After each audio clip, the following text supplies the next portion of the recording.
چې کومه تقوا واغې ته موږ نشو رسیدلې دومره خو کولای شو کنه چې کوم اعمال کړی دي ټوټه ټوټه اعمال موږ تاسو اختیار کړو د نبی کریم صلی الله علیه وسلم په بارک راځي صحابوی طریقه بد الله د نبی داوا چې څنګه به مونږ وکړو موږ ته به مخ راوړو ذکر به کوو ادا سنت طریقه د دیو خډیرو خلکو دا پریخه ده اذکار نه کوي خلک دانګي فورا پاسي امام د اذکار په ځای باندې دعاګانې کوي دا دعا چې په جمع ده نه دراغله نه د فرضونو بعد نه سنتونو بعد خلک بدعت کوي نبی کریم صلی الله علیه وسلم به ذکر کول لاندې به کتل الله ذکر به کوو په ګوتو باندې نو په دې ورځ وې د ماجیګر مونږ یو او یو دم د الله نبی او ذکر ته کینه ناس صحابه موږ صفونه جوړ کړی ذکر ته ناس زمون په دې وګو باندې خپې واړول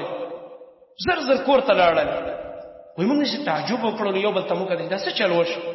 چې نن د نبی کریم صلی الله علیه وسلم دا حالت څه بدل غونته کیو د خپل معمول نه خلاف کار یو ذکر ته ایثار نشو یو دم منډه کړو دومره منډه واله چې زمون په دې ولو خپې واړول تا دې باندې لاړل لکه سات بعدم چې وای کته رسول الله صلی الله علیه وسلم بیر تر دنش مسجد تر داخل شو د کورنه ځکه د وجری داسې نږدې وي دې طرف ته د قبلې نه ګس طرف ته ټولې وجری وي د بیبيان نو بیا راته او فرمایل د الله نبی چې تاسو لکه چې زما د دې تادین نن تعجب وکړلو اصل کې خبره وې داوا چې په دې مانځ کې ما ته د سرو زرو یو چندر یاد شو چې زما په کور کې پراته و نو ما دا نه غوښته چې په ما دي شپه تیر شي زما په کور کې دا سرو زرو ټوکړه پراته نو کور کې مې حکم وکړ دا فورن کور نو بس صدقه کوي دا زموږ نبی صلی الله علیه وسلم دا څه جذبه و د نیکی او د غرنګ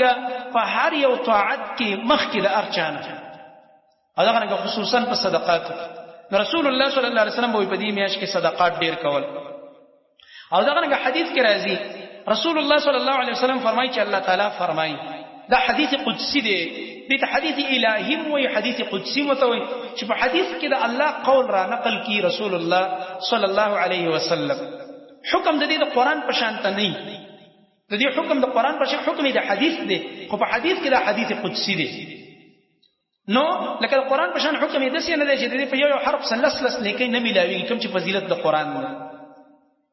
رسول الله صلی الله علیه وسلم یو فرمایي چې الله تعالی فرمایي كل عمل ابن آدم له الا الصيام لدی ادم د بچی د انسان هر عمل د لپاره دی خروجه د لپاره نه ده فانه لي دا روجه زما د لپاره د بندنیس وانا اجزي به او زبد دی بدل ورکو زما د یری دی نیولې دا روجه تاسو وګورئ یو مؤمن بنده وګی دی تګی دی د سیده بلډ پريشر هم پرې وته دا سرم په ګرځي فزان له کمره کې دی بندي فزان له کمره کې هیڅ څوک سره نشته په کمره کې به فریزر موجودي مثلا فریج موجود دی یا مثلا په کمره کې فروټ پراته دي اوبه پراته دي شربت پروت دی دی لاس وروړي دا ولي دا رچا د وجنه د الله دی دا ټریننګ دی د تقوا دا تقوا دا چې 13 جمعه کې ماته تاسو آیت ویلو چې لعلکم تتقون یا ایها الذين امنوا كتب عليكم الصيام كما كتب على الذين من قبلكم لعلكم تتقون دقه تقوا چې حلال خوراک حلال اسکاک حلال بیبي چې الله پاک تابانه سوخ پوری سار نه مخام پوری پابندي ولګون ته لګوتیم نو نو یو انسان چې د شي پابندۍ سره رمضان تیر کی او د تقوا دا ټریننګ واخلي نو دا چې د حلالو نه دونه پریس کې چې الله دې حلالو لګوتې مور دا حرام وکي ها حرام خو دې به هیڅ کله نه کوي حرام له بده چرته به ګوتی ویس چې د حلالو نه دون ځان ساتي چې الله پاک وي حلال د خود سوق پورې ځان وساته دومره تقوا په دغه ټریننګ دی تقوا خو کله کله زموږ ځان ته فکر نه ځان ته فکر کول بکاري د څه سوچ کا روزانه په دې رمضان کې ور شپه چې زموږه تقوا ټریننګ روان دی د یو میاش زه تقوا ټریننګ حاصلو ملګری زوس په کومه درجه کې په تقوا کې زما زړه کې څومره تبدیلی راغله زما په دې اعمالو کې څومره تبدیلی راغله علیکم السلام څومره تبدیلی زما په اعمالو کې راغله ډیر خلک د سې دي چې هغه د شپې ودا اترکات تراوی دي په پای کې خپل بیګم ما مرګورو ته ویل رسول الله صلی الله علیه وسلم قیام حدیث کې کوم راغلی دی صحابي وي زو سره ودرېدم قیام ته نبی کریم صلی الله علیه وسلم سورۃ بقره شروع کړه سورۃ بقره چې شروع کوي ما دې زړه کې ویل چې الله نبی وسل آیتونه وي به برکت کیږي رکوع ته چې قتل به سل آیتونه واوړل بیا مې ویل سورۃ بقره به ختمي بیا رکوع ته راکته کیږي دا یو رکعت دی د الله د نبی او د الله د نبی قرائت بسنګو تقطيع ولا قرائت من قطع آیتونه د الفاظ به جدا جدا ویل خسته قران ویل په قلار قلار په ترتیل باندې زموږ قاریانو په شانتي نه ویلو زر زر په قلار قلار قران لوست او دومره وخت په لګي. او سوره بقره چې ختمه ک بیا هم راخته نشو د الله نه. سوره نساء شروع، سوره نساء چې شروع کومه ول سوره نساء هم غټ سورته ده مال دا به ختم کی بیا راخته شي. سوره نساء چې ختمه ک مینس کې کوم سوره ال عمران پاتې ودای شروع دي کې وبله مسلم دا غدا ده ک قران کریم کله کله ته په باندې کې سی به ترتیب ویم جایز ده. یعنی معنا دا ده په یو رکعت کې مثلا ته د شي سورته وي چې هغه رستو ده او په بل رکعت کې د سورته چې هغه مخ کې د قران کې مخ کې لیکل شوی دا جایز دي. دی باندې مختلف دلایل دي هغه مسلې طرف ته نظم صرف اشاره مې درک. دلته د الله نبی ترتیب باندې کار ونه کړ. بقره ویل به یا نساء ویل به میز ال عمران ویل. نو سورته ال عمران د درې سورته چې نبی راکته شو رسول الله صلی الله علیه وسلم رکوع ته. نو دا تقریبا سو سپاره شول، دا سکم شپږ سپاره شول، پنځنیمه یا سکم شپږ سپاره شول. نو دا د الله نبی یو رکعت کې ویلي، یو رکعت او مونږه په باندې یو سپاره وایو ارش پسمره په باندې یو سپاره په باندې یو سپاره په یو رکعت کې وایو. په تو رکعت تقسیم شي دې تم د ډېرو ځوانانو ملاګانی ماتي دي خط تکړه ځوانان صحتمند دی. مونږ هم روزه نشي، مونږ هم طاعت، مونږ هم د روزې نه تقوا زده کوو. کومه تقوا زده کوي؟ قران ویل کېږي د الله کلام قاری صاحب مخکې شوی دی. ستا خوش قسمت مسلمانانو پکې ولاړ دي او ته د سبت قسمت چې ته محرومي. ولی محرومي؟ ځکه حدیث کې راځي دا یو حدیث واوره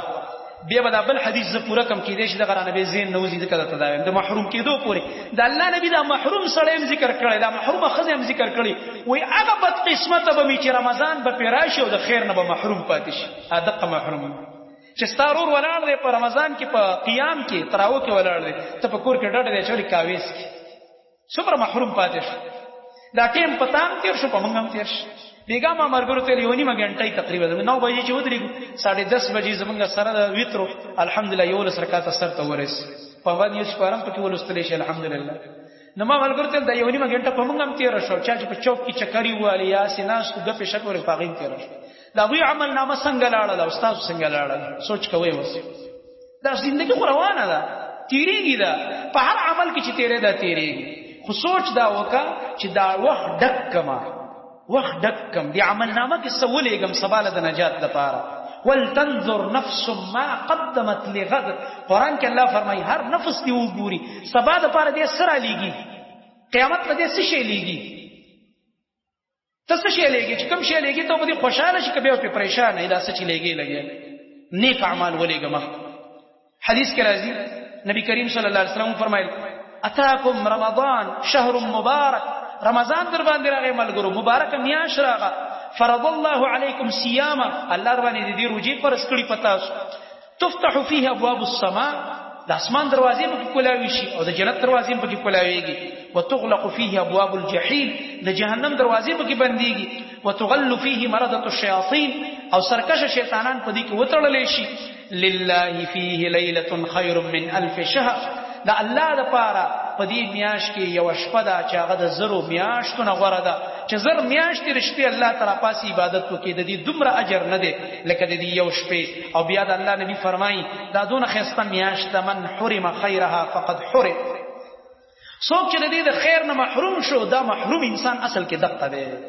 اصلي محروم د الله نبی وي هغه دی چې د رمضان د خیر نه محروم پاتې شي. پر رمضان کې الله چانسونه ورکړه د نیکو اعمالو د پای کې سوال نه خست.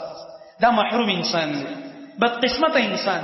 مونږ چې ته بد قسمت وایو دا هغه بد قسمت انسان دی. دا الله نبی صلی الله علیه وسلم فرمایي. دا څنګه دی حدیث کې راځي الله تبارک وتعالى فرمایي دا روزه د انسان زما د پاره زما د دې بدله ورکوم. والصيام جنة. او دا روزه چې دا ډال دی. بل حدیث کې وسره دا راځي چې دا ډال دی دا یستجن به العبد من النار. د جهنم د اور نه به دا ډال وګرځي د بنده د پاره. لکه ډال باندې ته د دشمن گزار ایثاره چې دشمن گزار کوي ته ډال ورمخې ته کې ته بچ. نو کله چې قیامت پورز د اور د جهنم نه بچ کېدل غواړي نو د روزي ډال د ځان سره وېسه. روزه په دې روزه کې نیک اعمال او د روزي هغه آداب چې صحیح آداب ستا کوم روزه نیولې دا به ډال وګرځي د قیامت پورز باندې. الله دې زمونږ ستاسو لپاره زمونږ دا روزه ډال وګرځي د اور د جهنم. او دنیا کې دا ډال دې د ګنا نه تاسو ته ویلي چې حلال شي نه سره ځان ساتي نو حرام چرته کوي. چې ګناه مخې راځي زه تخپل روزه مخې ته ودرېګل کوي روزه مې خراب نه